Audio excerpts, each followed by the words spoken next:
Alors aujourd'hui on écoute The Locke Consort qui joue des fantasias, une fantasia de John Jenkins. C'est de la musique baroque du XVIIe siècle, de la musique anglaise. Alors j'ai mis The Locke Consort parce que Matthew Locke c'est un compositeur anglais qui s'appelle Locke, mais moi je pensais à John Locke. John Locke, c'est un philosophe anglais qui a beaucoup parlé de la propriété et c'est lui l'inventeur, le créateur, le découvreur de la clause lockéenne. Oh, oh, oh. Alors, je vais vous dire ce que c'est la clause lockéenne. Alors, je me suis réveillé ce matin, j'ai noté sur un bout de papier que j'ai près de mon oreiller, j'ai noté la dernière olive. Parce que j'ai pensé à quand on est avec des amis et qu'on boit l'apéritif et qu'il y a un bol d'olive sur la table, vous remarquez, tout le monde se précipite sur les olives, etc., jusqu'à la dernière. Et là, vous avez remarqué, bah oui, personne ne prend la dernière olive. Pourquoi est-ce qu'on laisse la dernière olive? Pourquoi est-ce qu'on n'y touche pas? Ah ben...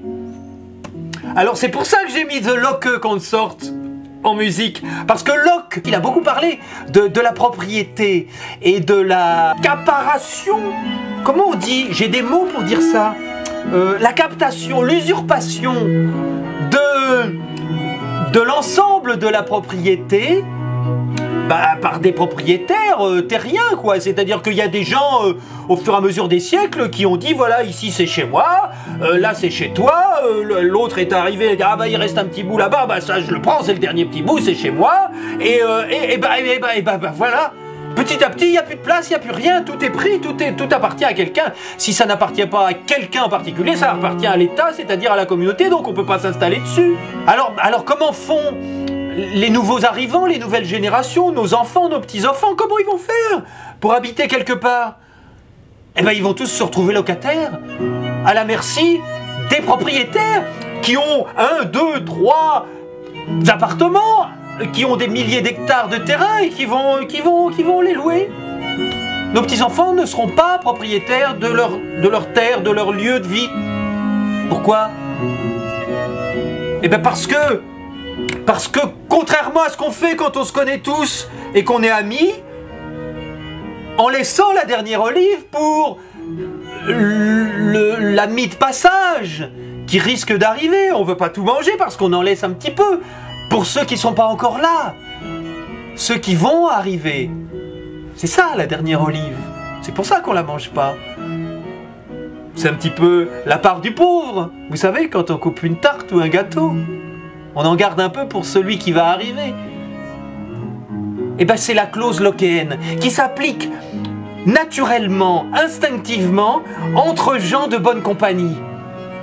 Donc je pense que le coup de la dernière olive qu'on laisse, c'est un espèce de respect instinctif, social, de la clause lockéenne.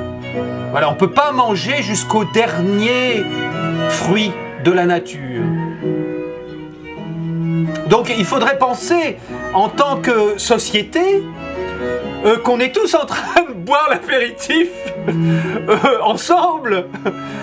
Alors justement, c'est ça une des grandes justifications, à mon avis, du dividende universel, c'est-à-dire de la distribution monétaire à chacun, sans condition, ni de travail, ni d'âge, ni de revenus, de la naissance et pour toute la vie. Une des très grande justification du dividende universel, c'est justement de compenser pour le fait qu'il n'y a plus d'endroits qu'on peut acquérir gratuitement. De compenser pour le fait que pour habiter quelque part, on a besoin du don des autres et de la générosité des autres. Et donc là, on applique la clause lockéenne sous cette forme-là. Hein, c'est délicat, c'est philosophique, ça fait réfléchir.